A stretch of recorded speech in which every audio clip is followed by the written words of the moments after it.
So 1 second. And I will introduce you. After this, you can make the show.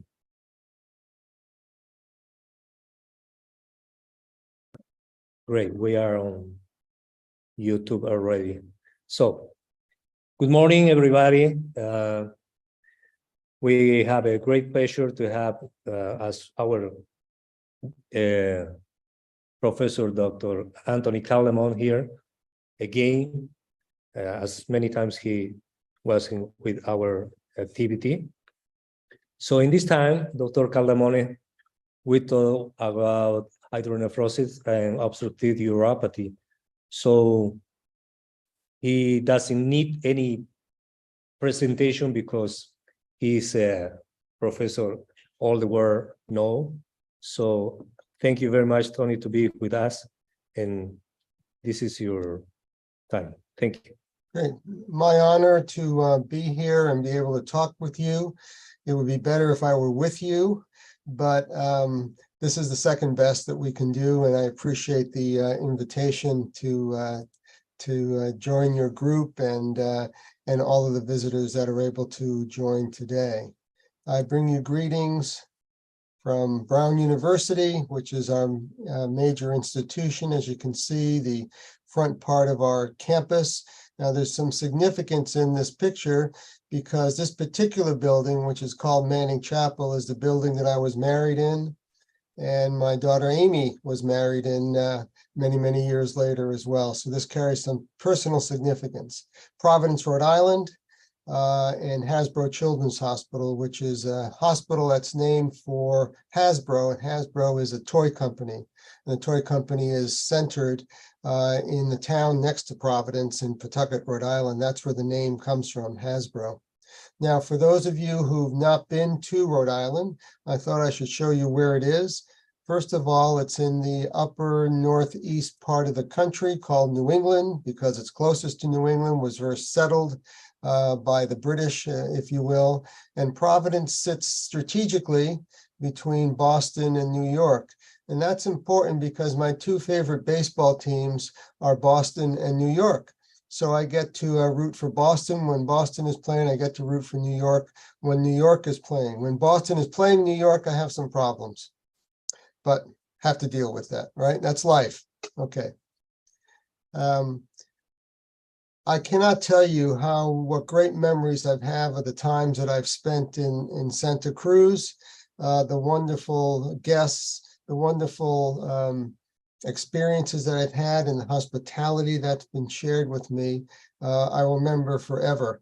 And these are very, very fond trips that I've had there, and I miss seeing all of you because I've made so many good friends while I visited there.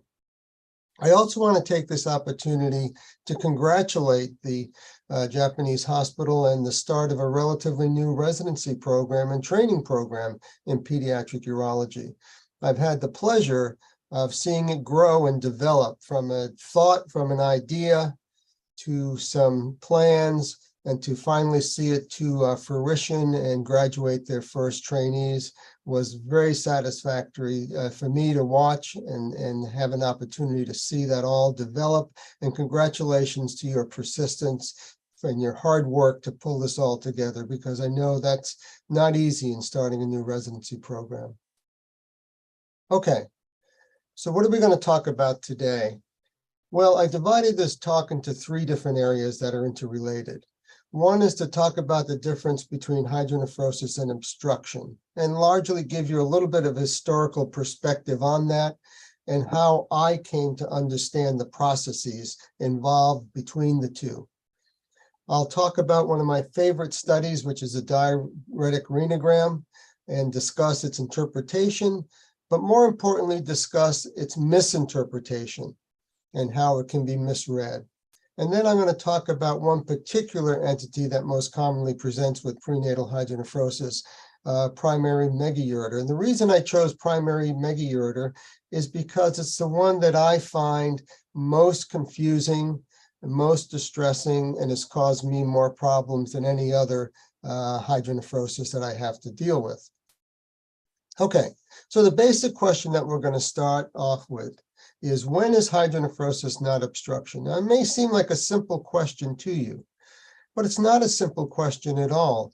And at the time when we first started to understand and recognize hydronephrosis, we thought hydronephrosis meant obstruction, quite honestly.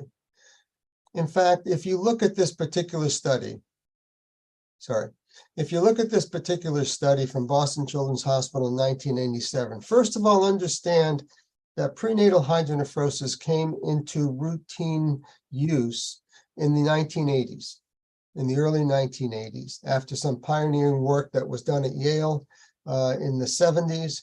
And so what the group at Boston Children did in this presentation, in this study, was they compared their populations of hydronephrosis before prenatal ultrasound was used routinely, and then after prenatal ultrasound routinely. And this is what came out.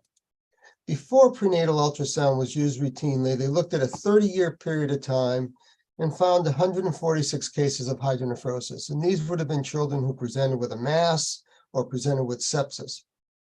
And you see the various diagnoses, the breakdown of the various diagnoses. With the advent of prenatal ultrasound, however, they looked at a 6-year period of time and discovered almost the same number of cases of hydronephrosis, 142 cases. So that means that there's a 5 times increased incidence of hydronephrosis that they discovered compared to the prior to prenatal ultrasound. I would submit to you that that number is even greater than that today, as ultrasound has become more and more refined. Now, that's one part of the study. But what's more revealing is the second part of the study. If we took those 142 patients and find out what they did with them, they operated on 88% of them. 88% of children who presented with hydronephrosis in that 6-year period, who presented with prenatal hydronephrosis, were operated on. It's hard to even think about, actually, but that's exactly what happened. Today, of course, that number is less than 10%. So there has been a dramatic shift in how we look at hydronephrosis and how we think about hydronephrosis and its relationship to obstruction. And I think it's important that we put this in perspective, that it wasn't always the case. It took us a while to figure this out. So what were we thinking at the time? This is back in the 1980s and early 1990s. What we were thinking was this. We thought that if you took the number of patients with hydronephrosis who became symptomatic, and you put that over the total number of cases of hydronephrosis, the number is going to be about 1, which means that we thought hydronephrosis meant obstruction by its very nature. That's what we were thinking at the time. So how did my thinking change on it? My thinking changed based on my interaction with 3 mentors who helped me understand the difference between hydronephrosis and obstruction. The first one was Howard Snyder. I trained at Children's Hospital of Philadelphia. I trained with Howard Snyder and John Duckett. And I used to sit down with lunch with Howard Snyder and sort of hit him with some hard questions from time to time. And one of the questions I asked him was, so what is obstruction, Howard? Tell me what you think about obstruction is. And one day he said to me, I don't know what obstruction is anymore. I don't know that I can really define it. And when I pushed him a little bit further, he said, well, obstruction is when the kidney sits like a Frenchman's beret. That's when you should operate on it. And what did he mean by that? Well, here's a Frenchman's beret sitting on a Frenchman's head, right? And here is the head, and here is the beret. He said, when it looks like that, you should probably operate on it because it's probably obstructed.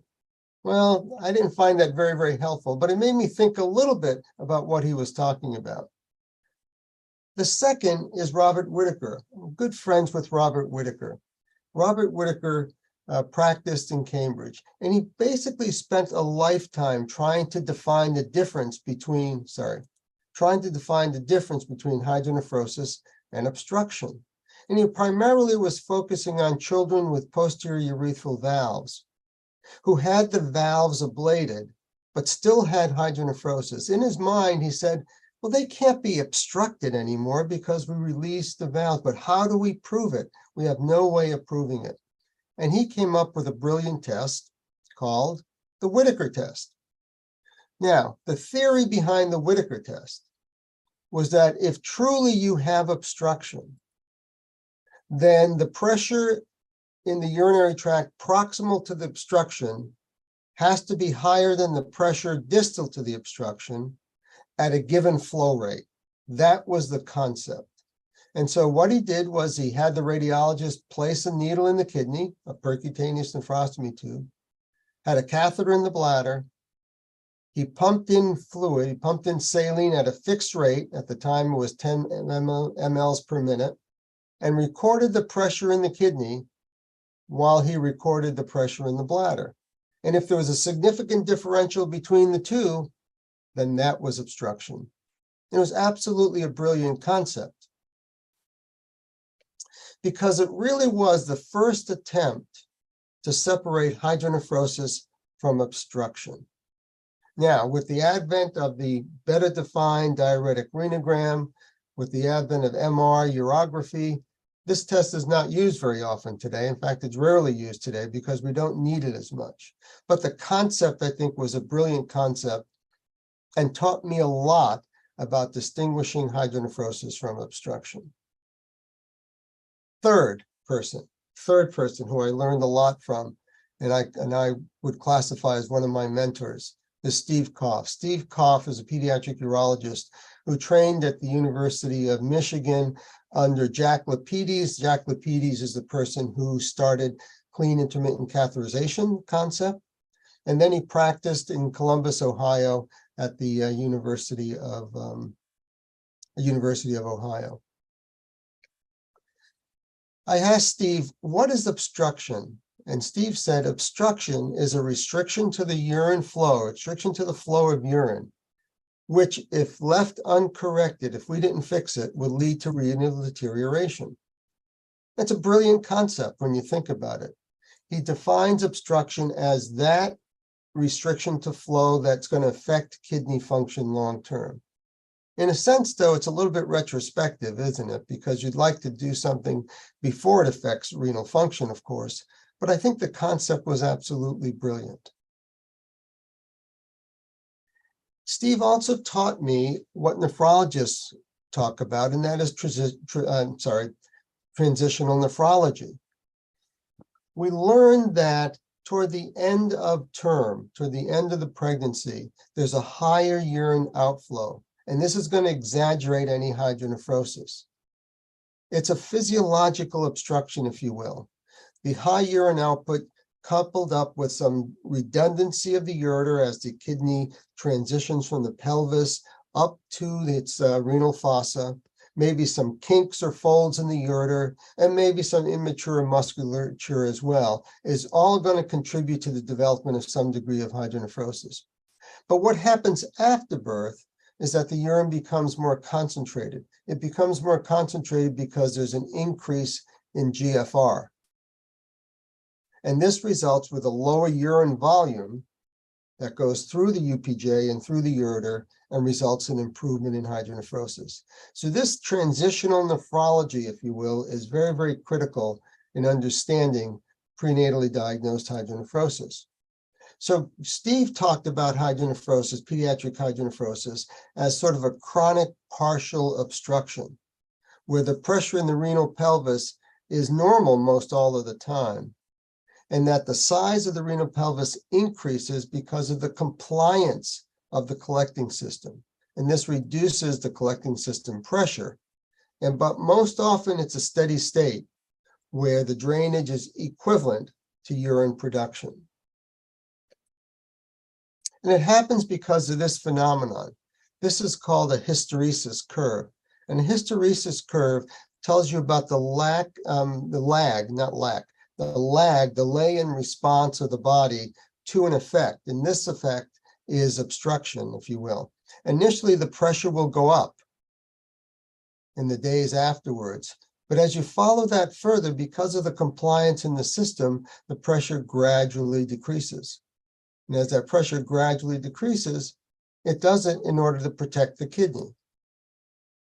So you might ask yourself, why is there a difference in the effect on the kidney between the UPJ obstruction, for instance, and the megaureter obstruction? Well, in my mind, the difference is because there's more collecting system for the pressure to affect. And there's more compliance, there's more collective compliance of the urinary tract to protect that kidney. And that's why the function in megaureters is usually a lot better than those in UPJ obstructions. So why, therefore, should we adopt the non-operative management of children who present with prenatal hydronephrosis? Well, one, because renal function, as we mentioned, improves with age. The urine gets smarter. There's an increase in GFR. It's more concentrated. There's a little bit lower volume overall. Because hydronephrosis is not detrimental itself. It actually is a preventive measure to preserve renal damage. To preserve renal function and prevent renal damage. And that most often function is maintained if there's no infection. Not always, but most commonly. In the absence of infection, function usually doesn't change in hydronephrosis. So a practical approach, for instance, as a result of all of this, to children who present with prenatal hydronephrosis, is that in the absence of symptoms, and there's low pressure and the grade of the hydronephrosis is relatively low grade, if we use the SFU classification of 1 to 2, simple ultrasound without a renal scan is probably sufficient. As we get into higher grades of hydronephrosis, grade 3 and grade 4, then we consider a functional evaluation with either MAG3, or if you have the ability for a magnetic resonance urogram, that's helpful as well, whatever your preference is.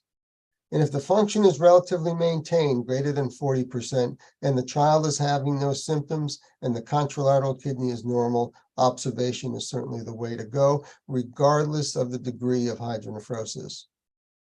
And at that stage, in the absence of symptoms, focus on the function of the kidney and don't pay so much attention to the washout curve. When does hydronephrosis equal obstruction? In my mind, hydronephrosis results from obstruction if there's a decrease in function, 40% or less initial function, although that doesn't necessarily mean that's going to improve after you correct the problem. That may just be the way the kidney developed. Or on subsequent renograms, we see a drop in function of 10% or greater, then one can consider that's likely obstruction and should be corrected. And this would happen if there's no hysteresis effect. Think about a renal pelvis that's very, very intrarenal and has no room to expand. This is more likely to have an effect on kidney function in the presence of, say, a UPJ obstruction, because there's less compliance of the system in order to dissipate the pressures and protect the kidney. Or certainly, if the child becomes symptomatic, or if the mass, or if there's a mass that's palpable. Now, any questions about that for right now? Because I was going to move on to the diuretic and discuss the diuretic renogram. Any questions or comments or corrections that anyone has, please bring them up. Don't hesitate to interrupt me at any point.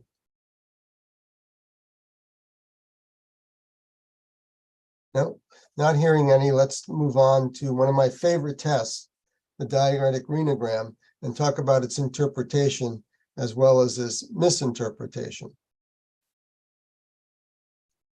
So the agent that's used for a diuretic renogram today most commonly is MAG3. In the past, we used DTPA, of course.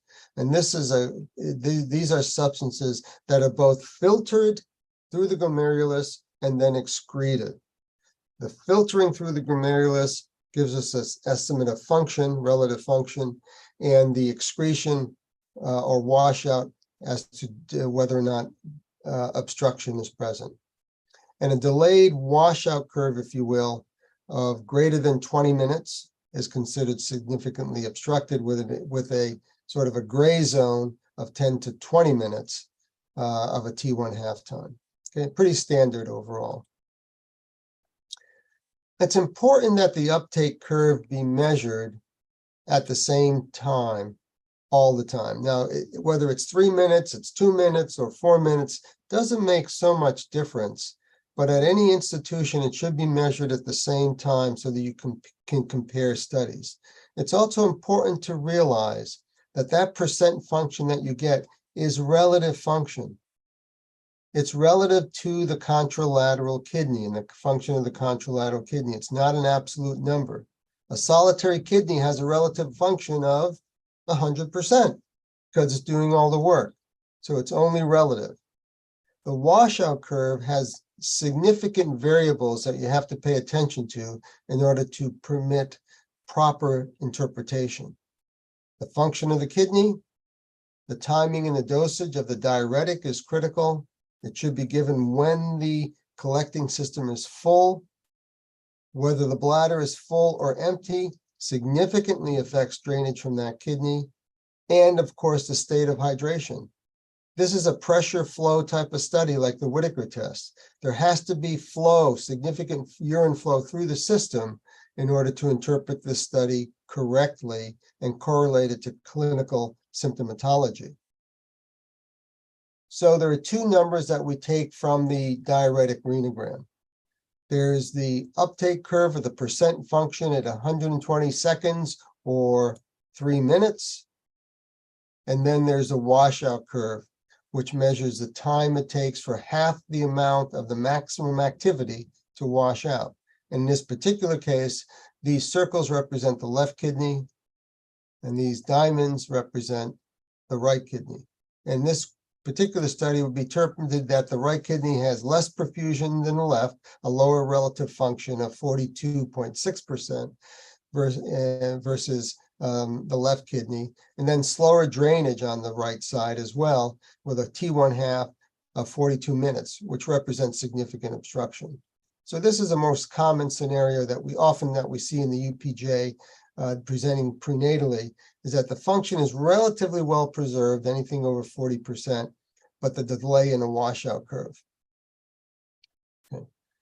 Now, there are both false positives and false negatives in the interpretation of the diuretic renogram. What are the false positives? So false positive would be a study that shows obstruction in the absence of true physiologic obstruction. That would be a very large collecting system. There's so much compliance and dilatation of the collecting system that the pressures are so low and may not wash out very well. False positive. Failure to fill the collecting system before the diuretic is given. The timing of the diuretic is very, very important. It can't be by the watch. It has to be by the fullness of the collecting system. If the bladder is very full, the kidney will not drain very well. So it's important, if there's a toilet trained child, that they empty their bladder during the study. And if it's a non-toilet trained child, that they have a catheter in the bladder in order to keep the bladder empty if we're going to avoid a false positive. And then a poor response to the diuretic, either an inadequate dose was given or the function of the kidney is so poor that they need a higher dose of a diuretic in order to get the effect that they want to see. On the other side of the scale, there's false negatives as well. A false negative would be a study that looks normal. The washout curve looks perfectly normal, but clinically and physiologically obstruction is present. And that would be due to inadequate hydration. Again, it's a pressure flow study, so there has to be adequate volume of flow through the collecting system in order to interpret the test correctly. Or intermittent obstruction, such as the presence of a crossing vessel, where the fullness of the pelvis has a major factor in causing symptoms in a crossing vessel. And sometimes it's present and sometimes it's not. Again, a hydration system overall, though. So a couple of times a year, I give a quiz to our urology residents, and I do it in the form of a Jeopardy. Maybe we'll do it sometime here. It's a little hard to do on Zoom, but it's doable. And there are two questions related to the renogram that I always give, and so I'm going to give you those two questions. Okay. The first question is this: all of the following can cause a false positive diuretic renogram, except which one of these? So which one of these does not cause a false positive diuretic renogram? I'll let you think about it for just a second. Solitary kidney, inadequate diuretic dosage, a full bladder, vesicoureteral reflux, or massively dilated renal pelvis. The correct answer, of course, is solitary kidney, because all of these others can cause a false positive diuretic renogram. And if you understand what variables come into play in the interpretation of the diuretic renogram, you'll understand this question. The second is a more clinical question. So this is a 9-year-old girl who presents to the emergency room with intermittent left flank pain. When she comes to the emergency room, she has this kidney with significant grade 3 hydronephrosis, as you can see. Over the course of time, in follow-up to this emergency room visit, she has 2 renograms at 2 different times. What I'm going to do is I'm going to show you the renograms and then ask the question. So here's one renogram, and the left kidney is represented by the higher curve. And what you can see as a result of that renogram is that that left kidney washes out urine very, very quickly. No obstruction. But then she comes back and has another renogram. And in this case, here's the diuretic is given here, and the kidney doesn't wash out at all. So here we have a positive result, and here we have a negative result. The question is, what most likely accounts for the difference in these 2 results? So I'll give you a second to think about that.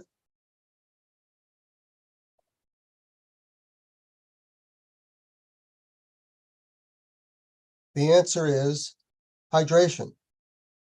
So she came back for a renogram and had a renogram done. No IV fluids were given. She was relatively dehydrated, and there wasn't enough fluid in the system to show obstruction, so she washed out just fine because it was a low volume flow through an obstructed UPJ.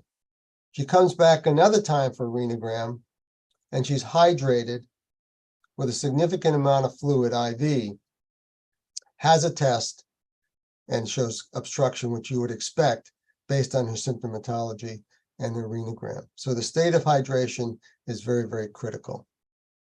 I would say about my residents, about 50% get this question right and about 50% get this question wrong. So here are the take-home messages from the diuretic renogram. It's important to remember that function is only relative to the contralateral kidney. But if a child has no symptoms, such as presents with prenatal hydronephrosis, the uptake curve or the relative function is the most important single parameter to follow this child and make a decision about operative intervention. The washout curve is used primarily if there's a reduced function situation to confirm that obstruction is causing that reduction in function or related to that reduction in function, or the presence of symptoms, and to confirm that obstruction is indeed likely the cause of those symptoms. And once again, multiple variables can cause both a false positive and false negative results. Most commonly, false positive results happen from a full bladder, and false negative results happen because of poor hydration. And the reason is that the urine output at the time of the study is critical in getting an accurate physiological interpretation of what's going on in that particular urinary tract. Okay. Anyone like to raise any comments or questions at this point? ¿Alguna pregunta que deseen hacerle al profesor? I think it's okay, Tony. Okay. I'm either being very, very clear or I'm not being clear at all if I get no questions. I don't know which it is, but we'll move on. Okay. All right. I think most of you know this painting, right? This painting is one of my favorite paintings by one of my favorite artists. It's Vincent van Gogh's Starry Night. I have to tell you that I've spent a lot of time looking at this painting. I've been to the museum there, I think 3 times. And I usually spend a good half hour just looking at this painting. And I know it's an incredible masterpiece, incredible work of art. But the more I look about it, the more I look at it, the more I wonder about it. I mean, what's this big swirly thing here? Why all the glow around the stars? What is this in the middle of it? I get more and more confused the more and more I look at this. Well, that's my situation with megairis as well. The more I look at it, the more I get confused. I can't figure out why this is dilating. If I can put a catheter through there very, very easily, what's going on here? So the last part of my talk, if you can tolerate me, is to talk a little bit about primary obstructive megaureter and one particular mega complication that I learned a lot from. Here's the confusion. So if you go back, and I know I always sort of frame everything historically, but history gives you perspective. And you know the famous saying, those who don't study history are likely to repeat it, right? So here are two studies. One came from Boston Children's Hospital, I have a tremendous respect for. One came from Children's Hospital Philadelphia. I trained there, I have a tremendous respect for them as well. They appeared in the same Journal of Urology back to back. So let's look at these results on primary megaureter. From the Boston Children's Group, Craig Peters, good friend, Craig Peters, reported it. They had 47 children with primary obstructive megaureters and operated on 42 of them. Children's Hospital of Philadelphia, Mike Keating, who actually trained at Boston and then was on the faculty at CHOP, had 23 primary obstructive megaureters and operated on 3 of them. Incredible difference between the two. And it makes you wonder, doesn't it make you scratch your head a little bit? What's going on here? I mean, is it possible they're talking about the same patients? Well, probably not, you know. I don't think all the variables are likely the same because I can't imagine that there was that dramatic a difference in the approach to primary obstructive megaureters between those two institutions. So let's look at a couple of cases. Let's look at this case first. This is a boy who presents with prenatally diagnosed bilateral hydronephrosis nephrosis. And I'm going to show you a couple of cases because I'm going to demonstrate my ignorance and confusion about primary obstructive megaureters. It'll come out very, very clearly. So here's the postnatal ultrasound showing some hydronephrosis on the right, hydronephrosis on the left, maybe a grade 3, maybe up to a grade 4, dilated ureter on the right side on the sagittal image, and dilated ureters behind the bladder, VCG, no reflux, and normal function. I think that's what that says, normal function. Renogram shows, again, equal function, the right kidney, the left kidney, and washout being quite prompt on both sides. So no obstruction and equal function. Obviously, someone we're going to sit and watch, maybe with antibiotics, maybe without antibiotics. I don't want to get into that controversy today, but that's your preference. Equal function and excellent washout. 12 months of age, he has no symptoms. He comes in for his follow-up. Hydronephrosis at the upper tract is dramatically improved, as you can see, but a little bit of a dilated ureter still distally on the left side. This is 1 year of age. At this point, I'm sitting in front of the family and I'm saying, you know, this is getting better. I wouldn't be very, very worried about this. You know, let's wait another year or two. Maybe we'll wait 2 years for our follow-up ultrasound. 6 months after that, at 18 months of age, he develops gross hematuria.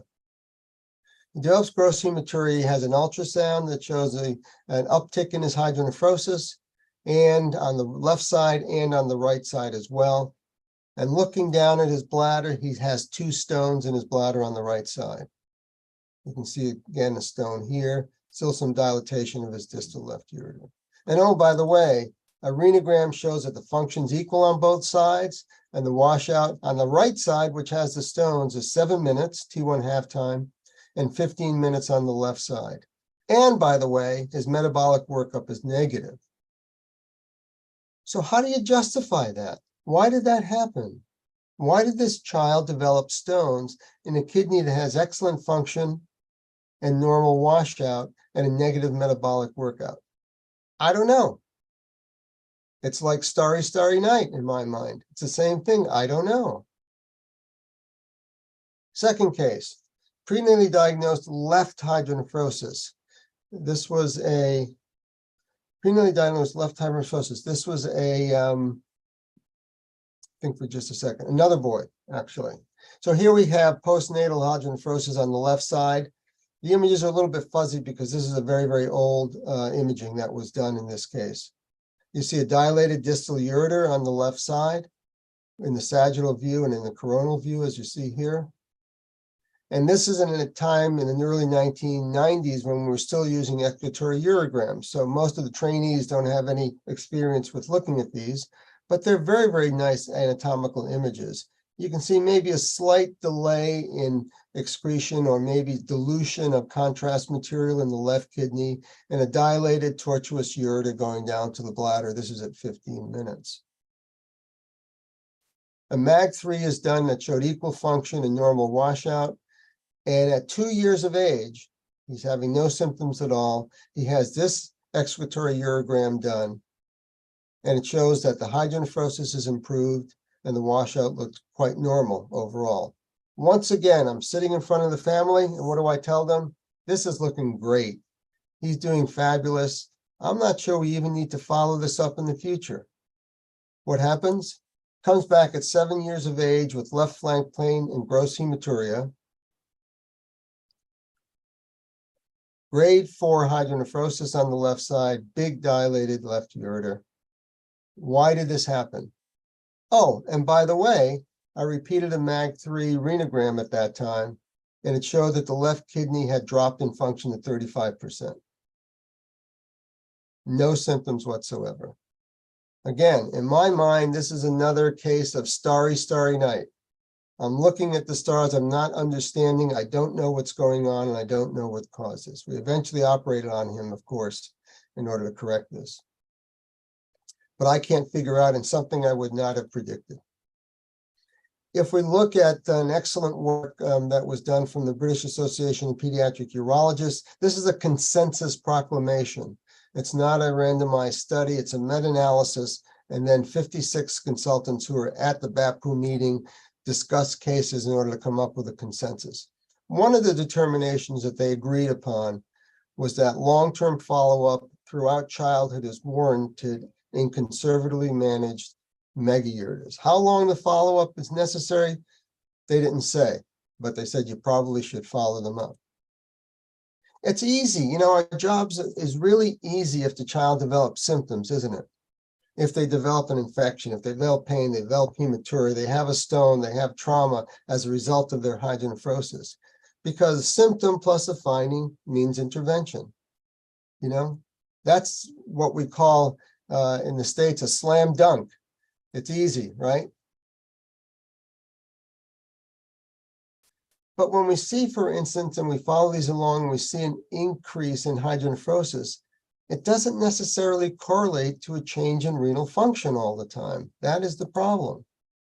And we know, at least in megaureters, that we're unable to determine the washout curve across the ureterovesical junction. We can determine how well the kidney is washing out, but that's just washing out into a big dilated ureter. So the washout curve in primary megaureters is not reliable at all to determine whether there's obstruction across the ureterovesical junction. If the function is reduced, it's undisputed, no question about it. But then again, is that too late? Can we recover the function if we go ahead and correct that? Not all the time, that's for sure.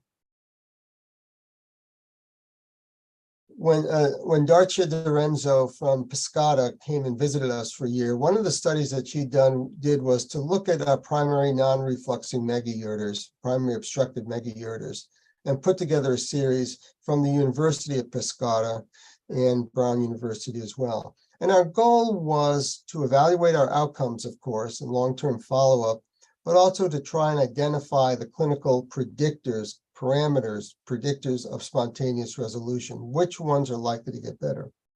We had 88 patients that were reported at the time. About 60% were managed non-operatively, and about 40% were managed operatively. And those who were managed non-operatively either resolved their hydronephrosis or improved their hydronephrosis. all the time, of course. And those that were operated on, we divided up into those who had diagnosis and surgery early on, which were about 40% of the group, those who had it within 3 years, again, about 35% of the group, and then 24% became symptomatic and required surgery after 3-year follow-up. And this represents about almost a third, 27% of the entire group. So worsening of obstruction can occur up to 7 years after presentation. Now, what parameters did we discover that predicted? We concluded, of course, that complications and symptoms can occur for many years, even after stable radiography and absence of symptoms for many, many years. The parameters that suggested longer follow-up was necessary was higher grades of hydronephrosis. If we switch over to the UTD classification, which SFU is trying to use now, grade 3 hydronephrosis, a ureteral diameter that's greater than 10 millimeters, those who present postnatally versus those who present prenatally, and that's because these usually present symptomatically. And then if it's bilateral process, you have a higher predictive factor that you're likely going to repair these, and the situation may not be quite as stable. What about operating on these children? Well, again, if we go back to the consensus statement by the British Association of Pediatric Urologists, they also advocated for initial conservative management, as we did in the majority of our cases, as well, as you can see, as you just saw. And the surgical indications that they would move to surgical correction would be the development of symptoms of a urinary tract infection, a differential renal function of 35% or less, or a decrease that's seen on subsequent and serial renograms, or progressive hydronephrosis over time. Well, this is a difficult one that I have, and I'm not sure that I would use that parameter in and of itself. So indications for early intervention, this would be in the infants and children less than a year of age, would again, a low differential function or development of symptoms. So let's look at if we have this situation of a low differential function on initial evaluation, or a child who does have symptoms as a result of a primary obstructive megaureter, what are our options for managing that newborn or managing that young infant?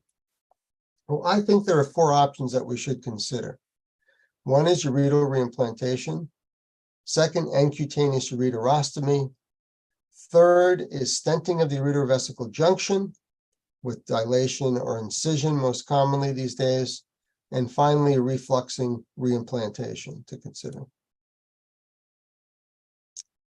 Although there have been some studies, particularly this one from Netherlands by Tom de Jong, who I have a lot of respect for, saying that if you do a ureteral reimplantation on a child less than 1 year of age, you're not likely to cause any consequences as far as bladder function is concerned. Personally, I think if there are alternatives, I would not proceed with a ureteral reimplantation under a year of age. Again, if we go back to the BAPU statement, they would recommend holding off on reimplantation into children who are greater than a year of age, rather than operating on that newborn bladder and doing a tapered reimplantation on. So they would recommend considering other alternatives to surgical correction, such as stenting or refluxing reimplantation. I spent most of my career doing a lot of encutaneous ureterostomies in this scenario. I found it an easy operation to do, the small incision, going down to the ureter, pulling up the ureter and maturing it at the skin level, and then going back a year or 2 later before the child is toilet trained, because this can just be managed with a diaper, with a routine diaper. And before they got toilet trained, then bring that ureter back into the bladder, taper it and reimplant it. And I had always had very good success in doing this 2-stage approach. Today, however, I think most would be opting for stenting of the ureter alone or stenting after dilation and incision. So let's look at a couple of those studies. The first that was reported, one of the first that was reported is from Marco Castagnetti's group. At the time, I think he was in Padua. He's since moved to Rome. And they did simple double J temporizing stenting in 10 newborns for ureteral diameters of greater than 10 millimeters with an obstructive washout curve. And these are, again, newborns and infants. 70% had stent-related complications, either development of urinary tract infections, obstruction of the stent, or migration of the stent. And half of that group went on to definitive surgery. With the group from Southampton, England, Pat Malone and M.K. Farrugia's group, they also reported a few years later on 16 infants who had stents placed endoscopically. So these are simple stents without any other procedure. In fact, they went to the point of doing an open stent placement in 13 of them because of some difficulty with passing the stent endoscopically. 6 was passed endoscopically and 13 of them had stents placed by open procedure. So again, about 50% required surgery, 50% did not require surgery, 31% complication rate from the stent itself, and 2 had deterioration of function that led to a nephrectomy. So whatever you did in that scenario probably wasn't going to help. More recently, however, we have studies that are advocating either the dilation of the ureterovesical junction with a high pressure balloon or incision. This is not a meta-analysis, but a systematic review of 13 studies in 324 patients using a high pressure balloon dilatation followed by stenting. The success rate over the course of over the various studies that they reviewed, 13 studies, was anywhere from about 70 to 100% in being able to improve the hydronephrosis. Up to 50% had complications of either stent migration or urinary tract infection, and up to 30% went on to surgical correction.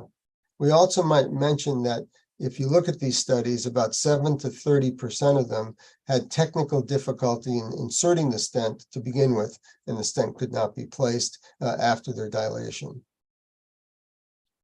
And finally, a study by Dowd, et cetera, that looked at the management of primary obstructive megaureter with stenting after either dilation or incision, looking at 12 particular studies, showed a success rate in terms of hydronephrosis of 79% overall, a little bit higher if the child was over a year of age, and either stable or improved differential renal function of 76%. On average, however, 15% in this group required a repeat endoscopic treatment, most commonly for stent migration, and 37% went on to surgical correction. So what can we say about double J stenting in terms of dilation or incision? What we can say is, following dilation or incision, what we can say is that it has a modest success rate, that one has to accept the fact that there'll be some retreatment involved, 15 to 30% will require retreatment, and that somewhere between 35 and 50% will go on to open surgery even after the procedure is done endoscopically. Certainly a valid alternative to that young infant who has poor function, poor renal function, or develops symptoms as a result of their megaureter. And finally, the possibility of a refluxing reimplantation. I will tell you from the start, I'll disclose to you that I have not done this, but I've had several conversations with Martin Kafer from Indianapolis, who advocates this type of technique. And what he does is creates an end-to-side, it creates an end-to-side refluxing reimplant of the ureter into the bladder. And in his initial report from 9 years ago, reported on 16 infants, 19 ureters, 3 developed febrile urinary tract infections, and 16 of them went on to a reimplantation of greater than 12 months of age. 2 required a nephrectomy. He advocates this because it's a safe and easy procedure to perform and avoids my preference of the cutaneous ureterostomy because there's no urine draining onto the skin, and something that others have used, but again, personally, I have no experience with this, but his reports are quite favorable as a temporizing procedure as well in order to avoid the cutaneous ureterostomy. Finally, I'm going to show you a complication of a megaureter that I will never forget, but I think I learned a lot from. This is a boy who I'm sorry, I'll get to the case in just a second. We all strive for that perfect case. For instance, this is a preoperative finding of very severe grade 4 hydronephrosis, big dilated ureter on the sagittal view and on the coronal transverse view, you can see, and you operate on them, they look like this. That's what we strive for, but that's not always the case. Most of my cases are more like this. Here's the preoperative findings of hydronephrosis, in this case, left kidney, dilated ureter, reasonable function, some washout, but again, it's really hanging up in the system and in the ureter. You apparently can't determine them across the ureter-vesical junction. And these are my postoperative findings most commonly, and that is maybe the hydronephrosis has improved a little bit at the kidney level. We still see a dilated ureter. And although the patient's is having no symptoms at all, repeat our renogram, the function's okay. The washout is not very interpretable, but that's most commonly what I see as a result of ureteral reimplantation for primary megaureter, and makes me have some sleepless nights, makes me scratch my head a little bit as to whether I did any good. But this case really made me worry a lot. So this is a boy who presented with bilateral prenatal hydronephrosis, a little bit greater on the right side than the left side. As you can see here, this is the prenatal image of Hager. He had normal bladder and normal amniotic fluid. His postnatal ultrasound shows high-grade hydronephrosis on the right side, a moderate-grade hydronephrosis on the left side, and a large dilated ureter on the right. VCUG was negative. His renogram showed 45% relative function on the right, 55% on the left, and washout curves we don't worry too much about at this age, of course. He was completely asymptomatic, had no urinary tract infections, very happy little baby, growing and gaining well. His parents, you'll recognize this, were very, very informed, read the literature, read the internet before every single visit, and every visit took about an hour with them. I know you all have those kinds of families, and you respect them for what they do, but you're just pulling your hair out because you know the patients who are waiting in the room behind them, right? So he's reevaluated at 3 years, however, and his hydronephrosis increased. The left side remained pretty normal, however, some mild left distal ureteral dilatation, but otherwise negative. So I looked at this increase in hydronephrosis and I said to myself, man, this can't be good. The ureteral dilatation is increased. The hydronephrosis at the upper tract increased. A renogram still showed good function, and washout was in that upper gray zone, as you will. So I thought about what to do, and I decided to operate on him. Probably should not have done that. What did I do? I did a right extravesical tapered ureteral reimplantation. This is the bladder. This is a trough that I made, cutting through the muscle to get down to mucosa. This is the dilated ureter, as you can see, and the distal segment is here. And I dismembered it, excised the distal segment, tapered the ureter, reimplanted the ureter, used a double J stent, a Foley, and a drain. On day 2, he has a significant increase in Penrose drainage, and the Foley's not draining very well. So we got an ultrasound on the KUB. It showed that the stent had migrated up the ureter. So he had a percutaneous nephrostomy tube placed in, no difficulty. He went home with the percutaneous nephrostomy tube. Studied him about 3 or 4 weeks later, and I was pretty I was pretty optimistic about things because it did show good flow into the bladder when the bladder was empty. 2 months later, he has this study done. Virtually no flow, very limited flow across the tapered reimplant that I did. And over the next 2 months, we intermittently clamp the tube, but he doesn't tolerate it very well. He develops spleen. 4 months later, antegrade study showed virtually no flow at all, in spite of it being stented with a nephro-U, as you can see, really no flow at all. And we ended up reoperating on him. And what we did was we brought the right ureter over to the left ureter to do a transureteral ureterostomy. That ureter was so thick. The thickness of the ureteral wall was about 1.5 centimeters, not the diameter of the ureter, but the thickness of the ureteral wall itself was about 1.5 centimeters. And I was connecting that to the left ureter, which had a relatively normal. So I was very worried about this.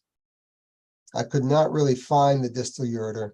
It was really so atretic, the part that I had corrected and operated on and thought I did a perfectly good operation on. Well, his 10-year follow-up shows that he still gets intermittent flank pain, but his ultrasound looks better. But every once in a while, he develops some hydronephrosis. 3 times over the past 10 years, he's had a percutaneous nephrostomy tube put in because of his symptoms, but we could not demonstrate any obstruction whatsoever. He's on a time voiding regimen. He has Miralax. So I think it's a combination of some dysfunctional bladder in addition to his ureter being very dilated that causes problems. So this is the type of case that keeps me up at night, that gives me the gray hairs that I have and makes myself wonder that I really do this child a favor by operating on him for his primary obstructed megaurethra, that although there was an increase in the hydronephrosis, his function was okay and he wasn't having any symptoms. I broke my own rule in this child and I paid for it. So what are the take-home messages for the primary megaurethra? It's unclear how long we should follow them. So I say you follow them as long as you can. Temporizing measures are possible in young infants, particularly if they have symptoms or if they have poor renal function.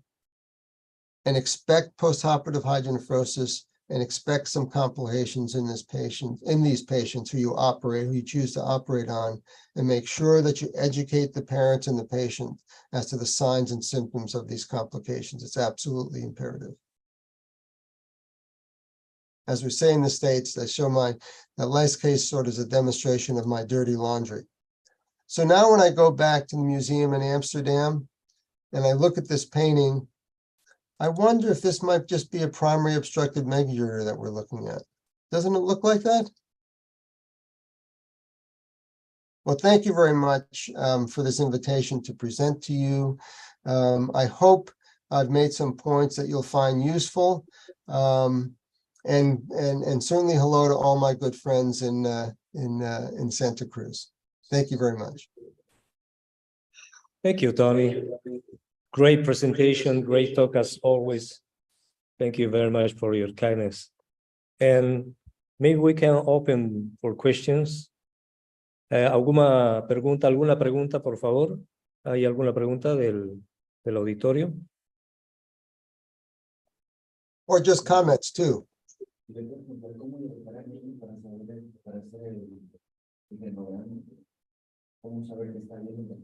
Oh, one question here from my team is, how do you know how much liquid can you put? How do you know how hydratation is good for the renogram?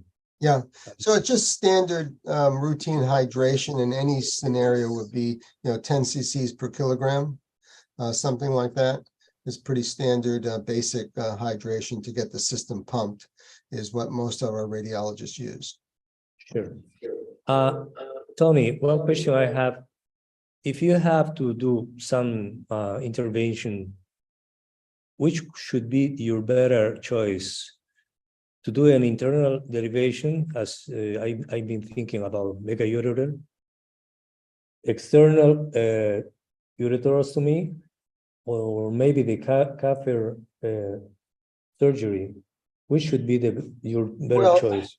Today, as opposed to what I did in my career, today I would say that one should try a balloon dilatation, or if you're comfortable with laser incision and a stent first, especially if they're a young child under a year of age. If they're over a year of age, I would probably be more likely to consider definitive surgery. But if they're under a year of age, I would probably go with dilatation and stenting, because approximately 50% of those children may not go on to require open ureteral reimplantation. But I must say, being kind of old-fashioned about these things, if they're 2 or 3 years of age, I would probably advise the parents, help them make an informed decision about it. But my personal leaning would be to do a tapered reimplantation.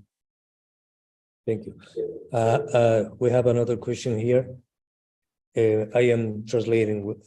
Please, Wait a thank you. minute. When you have an hydronephrosis with less than 10% of function, which space you have for percutaneous nephrostomy to reevaluate the function? Yeah, if the child is very, very young, I would place a percutaneous nephrostomy tube in that kidney, as long as the parents understand that it's a little bit of an inconvenience. It can, if they're young enough, it can drain directly into the diaper, so they don't necessarily need to have a bag there. And then give it about 6 to 8 weeks to reassess the function. If there's an increase in function, then go ahead and repair the problem. If there's no increase in function, then consider a nephrectomy. The downside of that is that once you put that percutaneous nephrostomy tube in and you decide that nephrectomy, you basically have booked that patient for a procedure afterwards, whether it's a correction, which would be nice, or a removal of the kidney, because I'm uncomfortable just removing the nephrostomy tube and leaving it alone for fear of infection. So if it's, if the parents will tolerate it, and the function is 10% or a little bit less than 10%, I would probably vote for a temporary percutaneous drainage. Amadeo is asking, when do you recommend to do a ureterostomy in obstruction? So in the case of obstruction in a child with a primary megaureter and is either symptomatic or poor renal function, I put that on the table as an option for the parents. That was the thing I did in my career, quite honestly, but that was before the data came out on balloon dilatation, laser incision, and stenting. So I would say that if the parents want something fairly definitive and not have to be concerned about that 30 to 50% who have problems with technical problems with the stent and require repeat procedures, then I would proceed with a cutaneous ureterostomy. If on the other hand, the parents are adamant to try and avoid open surgery, I'd say let's go with a dilatation, balloon dilatation, stent placement, because we have up to a 50% chance of avoiding open surgery. Great. I hope, Amadeo, that answers your question. Good friend from Ecuador. Very good, very good friend. Yeah, Excellent thank presentation, you. Tony. Did you have any reflux after dilatation of the obstruction, ureteral obstruction? I don't think that's been reported very much. De novo reflux in the in the first study that I showed you of balloon dilation and stenting. I have to look it up again. I can do that actually, but I have to look it up again. But I think there was about a 15% incidence of reflux post-dilatation, if I'm not mistaken. About 15% had reflux on a post-dilatation VCUG. Don't quote me on that. I mean, I have to look up the article to say, but I just, having read that recently, that's what I remember. Right. Guillermo says, in the diagnosis of prenatal hydronephrosis grade 4, there is any indicator to put in fetal shunt, or you have to wait after birth? I'm sorry, tell me the question again. If So you have a high-grade hydronephrosis grade 4, yeah. Is there any indication for fetal shunt, or maybe you have to wait after birth? Oh, I see. Well, it's a difficult question, but I think because of the complications that are associated with a vesicle, we're talking about vesicle amniotic shunt, I think.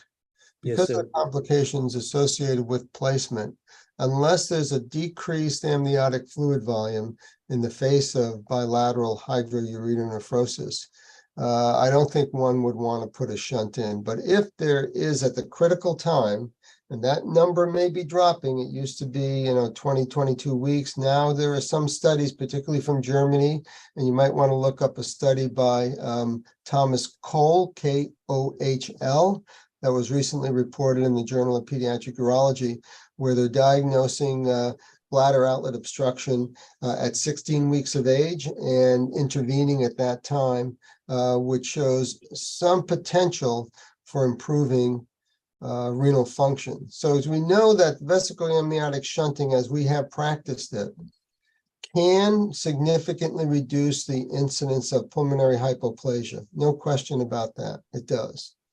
But we never have been able to show that putting in a vesical amniotic shunt between 22 and 26 weeks gestation has any effect on improving renal function. That's never been demonstrated.